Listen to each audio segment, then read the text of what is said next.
देखिए, आज हम लोग जानेंगे कि पशुपालन क्या है। ठीक, तो पशुपालन ये किस बुक से है, तो सब्जेक्ट है बायोलॉजी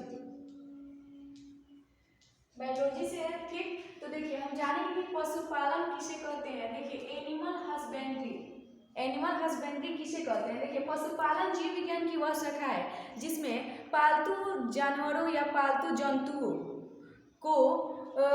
जंतुओं के बारे में अध्ययन किया जाता है, जैसे उनके आवास के बारे में, उनके भोजन के बारे में, उनके रख रखाव के बारे में, उनके स्वास्थ्य के बारे में, उनके प्रजनन के बारे में जब हम बात करते हैं या फिर उनका एक अध्ययन करते हैं तो उसे हम क्या कहते हैं, पशुपालन कहते हैं। इसलिए यहाँ पे हमने डिफिनेशन लिखा है कि पशुपालन जीव विज्ञान की वह शाखा है जिसके अंतर्गत पालतू पशुओं के आवास, भोजन, प्रजनन तथा स्वास्थ्य का अध्ययन किया जाता है। ठीक, देखिए इससे क्या होता है, इच्छित परिणाम प्राप्त होते हैं। देखिए, इच्छित का मतलब क्या, अपनी इच्छा के अनुसार हम परिणाम प्राप्त कर सकते हैं पशुपालन से। मतलब हम अपनी इच्छा के अनुसार जितने भी परिणाम है वो प्राप्त करेंगे। इससे क्या होगा कि हमें रोजगार मिलेगा, हमें अपनी आजीविका चलाने के लिए एक बढ़िया रोजगार मिलेगा, एक बढ़िया प्लेटफॉर्म मिलेगा। ठीक, तो देखिए सबसे पहला है दूध उत्पादन। देखिए, दूध उत्पादन किन से प्राप्त होता है, दुधारू जंतुओं से जो दूध देते हैं, जैसे गाय, भैंस, ये सब को जब हम पालते हैं तो सबसे पहले तो इनके रख रखाव की व्यवस्था अच्छी होनी चाहिए, इनका भोजन अच्छा होना चाहिए, तब तो ये अच्छा दूध देंगे।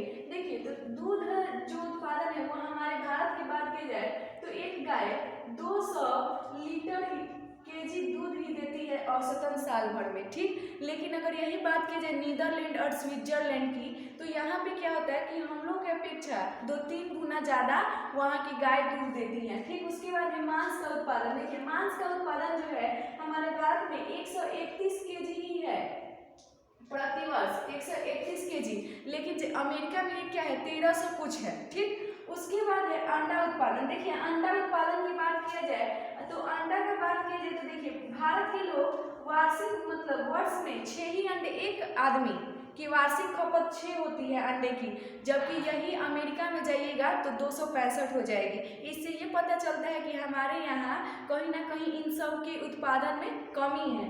ठीक, उसके बाद है देखिए, इसके बाद आपको मिल जाएगा ऊन का उत्पादन। ऊन का उत्पादन किन से होगा, जो लोग पहाड़ी इलाके में जंतुएं रहते हैं, जैसे भेड़ की बात की जाए तो उनसे हमें क्या होगा, ऊन प्राप्त होगा। कुछ कीट पतंगे को भी पाला जाता है जिससे रेशम का ऊन प्राप्त होता है। ठीक, उसके बाद है उद्योग। तो हम अगर इसकी बड़ी मात्रा में ये क्या करेंगे, इसका उद्योग करना चाहेंगे तो एक उद्योग हो जाएगा, हमें रोजगार भी मिलेगा। उसके बाद देखिए मछली उत्पादन भी आता है,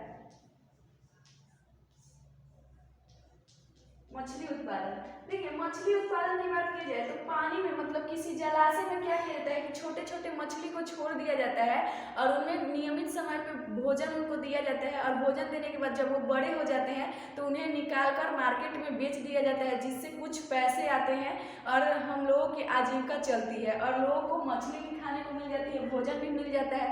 तो देखिए, अगर मछली उत्पादन की बात की जाए तो अभी पूरे विश्व में सबसे आगे जो देश है वो है चीन। कौन सा देश है, चीन है। तो चीन क्या है, सबसे आगे है मछली उत्पादन में, और दूसरा स्थान किसका है, भारत का है।